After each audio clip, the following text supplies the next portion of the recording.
सभी को नमस्कार। आज के इस सेशन के अंतर्गत हम जो पीछे बायोलॉजी की हमने कुछ क्लासेस डाली थी, उसी श्रृंखला में आज हम लाइकेन पर चर्चा करेंगे। माइक्रोबायोलॉजी में हमारे एक टॉपिक है लाइकेन, और लाइकेन को एग्जाम हमारे जो सेकंड ग्रेड है, फर्स्ट ग्रेड है, उनमें किस टाइप के प्रश्न यहाँ से पूछे जाते हैं, उन सब पर चर्चा करेंगे। और लाइकेन एक इम्पोर्टेंट टॉपिक है, हालांकि छोटा सा टॉपिक है। ज़्यादातर सवाल अब तक सेकंड ग्रेड में शायद 2 बार यहाँ से सवाल आया है, उस पर भी हम चर्चा करेंगे। और आगामी एक माइक्रोबायोलॉजी में जैसे टॉपिक दे रखे, छोटे छोटे टॉपिक है, लेकिन वहां से सवाल लगभग आते हैं। बहुत छोटा टॉपिक है, लेकिन आपको छोड़ना नहीं है, क्योंकि बिल्कुल थ्योरेटिकल है, आसान सा है। 1-1.5 पेज की थ्योरी है इसकी।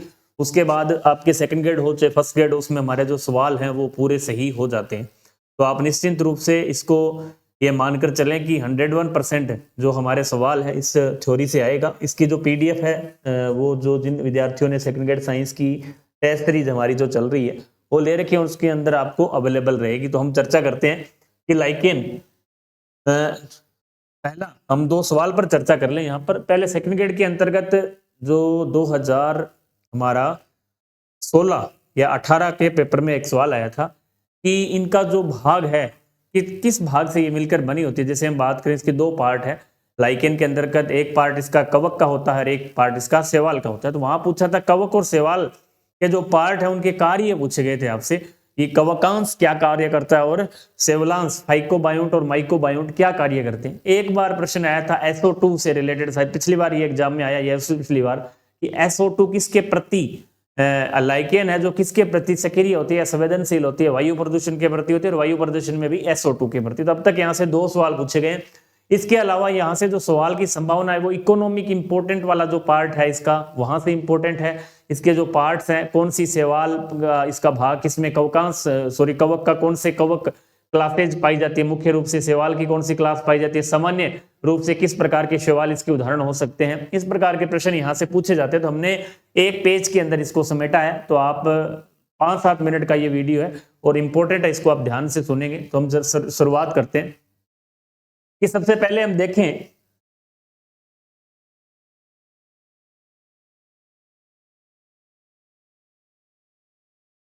लाइकेन शैवाल कवक युक्त थैलस संरचना है। बहुत इंपॉर्टेंट है कि थैलस नुमा संरचना है, और ये भाग लाइकेन किससे मिलकर बना होता है, जहां पर दोनों पार्ट्स इंपॉर्टेंट है, शैवाल भी होगा इसके अंतर्गत और कवक भी होगा।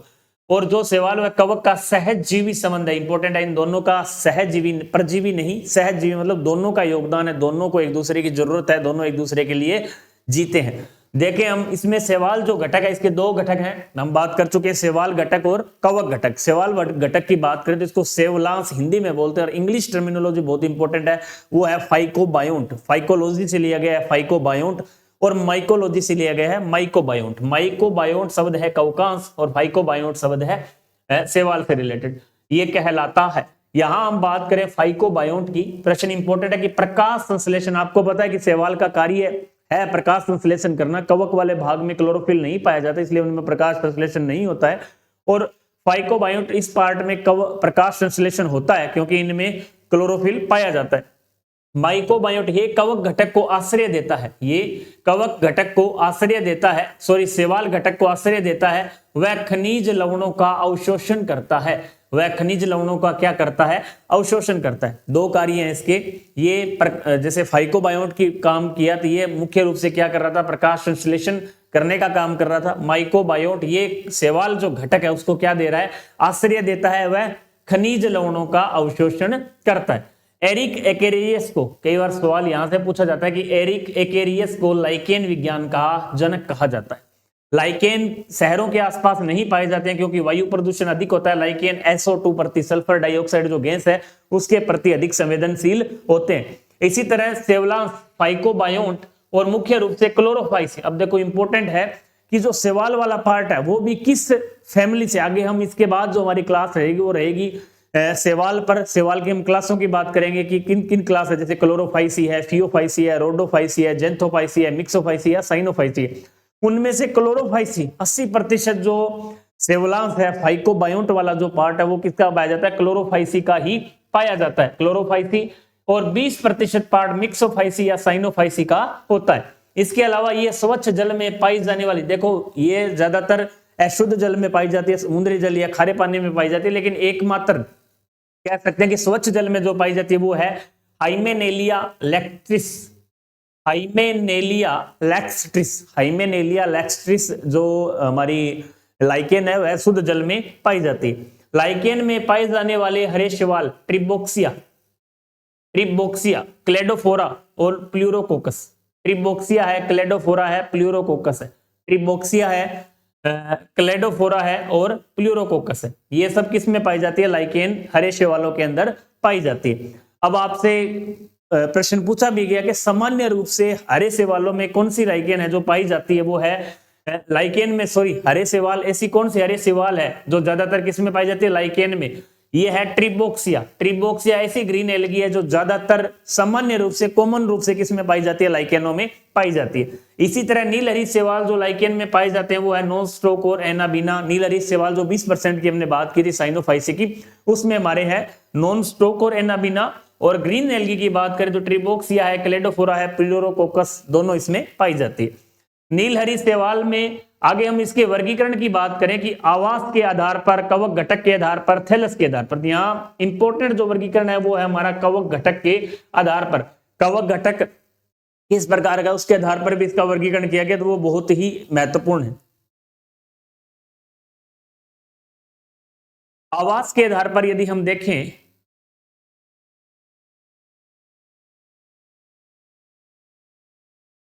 आवास के आधार पर हम देखें तो मुख्य रूप से हमें 3-4 प्रकार की जो लाइकेन है वो देखने को मिलती है। पहली है सेक्सिकोलस, कोर्टिकोलस, लिग्निकोलस, टेरिकोलस। केवल नाम से स्पष्ट है। सेक्सिकोलस का मतलब है जो लाइकेन चट्टानों पर उगती है, उदाहरण है पोर्निया। ये ऐसी कई बार एग्जाम में पूछ लिया जाता है कि पोर्निया जो लाइकेन है वो कहाँ पाई जाती है? वो चट्टानों पर पाई जाती है। कोर्टिकोलस जो पेड़ों पर उगती है, इसका उदाहरण है पारमेलिया। आगे उदाहरण देखेंगे, बहुत इंपॉर्टेंट है। इसके अलावा है लिग्निकोलस, लिग्नी शब्द कास्ट से है तो ये कास्ट पर उगती है, उदाहरण है साइफेलियम।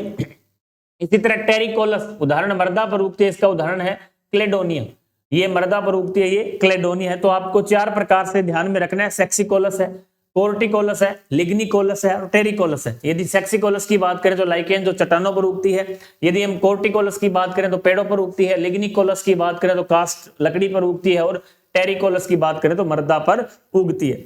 इसी तरह हम बात करें थैलस के आधार पर, केवल आपको नाम ध्यान में रखने, क्रस्टोज, फोलियोज और फ्रूटिकोज, ये हमारे थैलस के आधार पर है, कोई खास इंपॉर्टेंट नहीं है।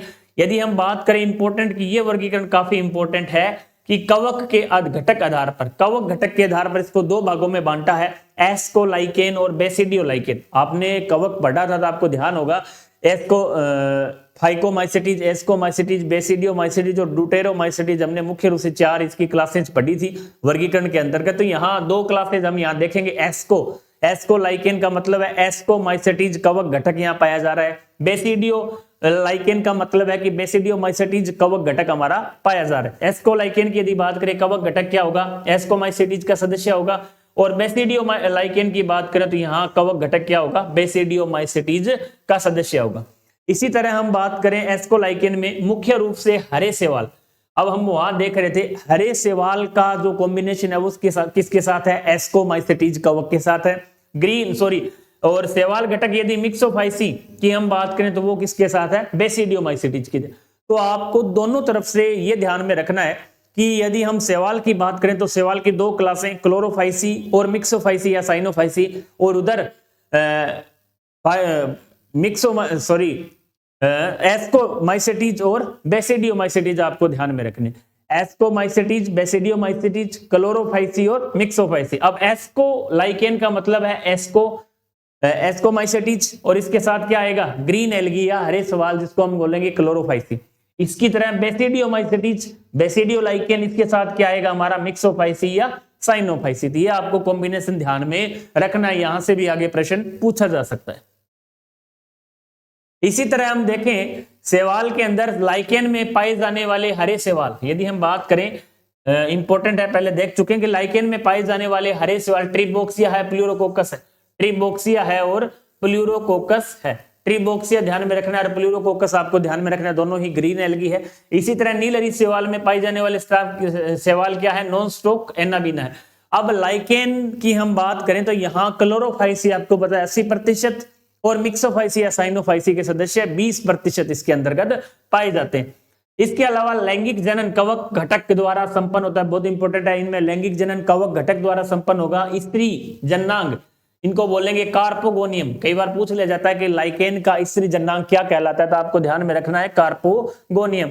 और नर जन्नांग क्या कहलाता है, स्पर्मोगोनियम। इसी तरह अलैंगिक जनन ओइडिया संरचना द्वारा कोनिडिया द्वारा संपन्न होता है, ओइडिया द्वारा या कोनिडिया द्वारा इनमें अलैंगिक जनन संपन्न होता है। बहुत ही शॉर्ट के अंदर आपको जो एग्जाम से इंपोर्टेंट टर्म्स है वो यहां से पूछी जाती है, तो आपको इस तरीके से इसको मैंने मैनेज कर रखा है कि आप केवल एक पेज के अंदर हमारी पूरी लाइकेन है जो हमने कंप्लीट की है।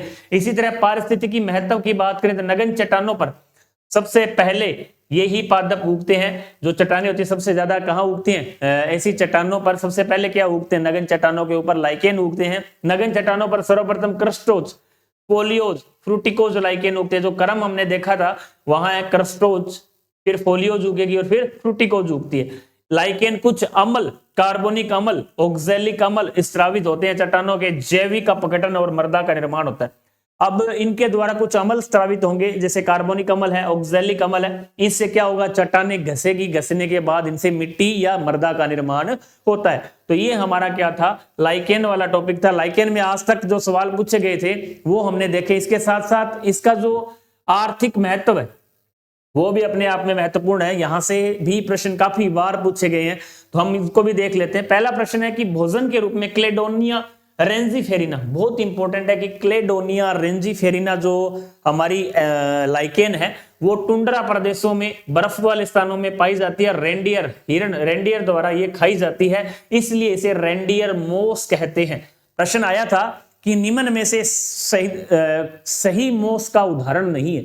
आपको पता होगा कि मोस अपने आप में क्या है, एक ब्रायोफाइट है, लेकिन इसके शब्द के पीछे क्या लगा हुआ है, मोस। हमें ऐसा लग रहा है कि ये मोस है, लेकिन ये वास्तव में मोस नहीं है, क्या है, लाइकेन है। इसी तरह हम आगे सवाल में भी कुछ ऐसे अपवाद पढ़ेंगे। कॉन्ड्रस क्रिप्सस, आपने देखा होगा कि कॉन्ड्रस क्रिस्पस ये रेड एल्गी है, लेकिन ये वास्तव में क्या है,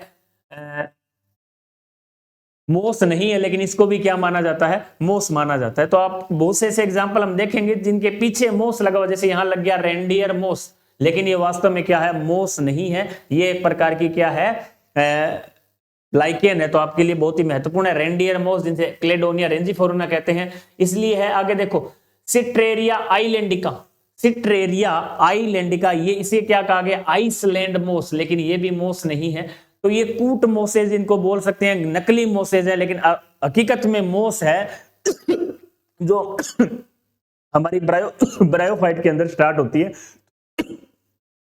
ऐसे मिक्स पर्सन आपसे कई बार पूछ लिए जाते हैं, जिनका आपको ध्यान में रखना है। इसी तरह हम देखें अभिरंजक के रूप में रोसेला टिंक्टोरिया, आपने देखा होगा लिटमस किससे प्राप्त होता है, ये प्रश्न 10th की बुक्स में भी दे रखा है। तो ये है रोसेला टिंक्टोरिया, हमें लिटमस प्राप्त होता है। इसी तरह लेसीरिया पस्टुलेटा से भी हमें क्या प्राप्त होता है, लिटमस। लिटमस लाइकेन की 2 जातियों द्वारा हमें प्राप्त होता है। पहली जाति है रोसेला टिंक्टोरिया, दूसरी है लेसेलिया पस्टुलेटा, दोनों आपको ध्यान में रखनी है। इसी तरह है औषधि के रूप में प्रश्न आता है आसनिया, जिसे जंगल की आग या वृद्ध की दाढ़ी कहा जाता है, आसनिया, ये प्रकार की औषधि प्राप्त होती है।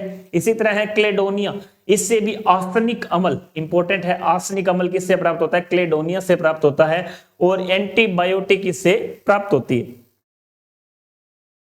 आर्सेनिक अम्ल नामक एंटीबायोटिक किससे प्राप्त होती है, क्लेडोनिया से प्राप्त होती है। इसी तरह पेल्टीजेरा कैनाइना, पेल्टीजेरा कैनाइना हाइड्रोफीबिया नामक रोग के अंदर हमें काम में आती है। इसी तरह वायु प्रदूषक के रूप में, सूचक के रूप में SO2 का प्रयोग किया जाता है, जो कि SO2 वायु प्रदूषण के प्रति अत्यधिक संवेदनशील है। तो ये हमारे क्या थे, इकोनॉमिक इंपोर्टेंट के रूप में, भोजन के रूप में, अभिरंजक के रूप में, औषधि के रूप में और वायु प्रदूषक के रूप में। तो यहाँ आपसे 2 प्रश्न तो ये इंपॉर्टेंट है कि रेंडियर मोस, ये मोस नहीं है, ऐसा प्रश्न पूछा जा सकता है, निम्न में से कौन सा मोस का उदाहरण नहीं है।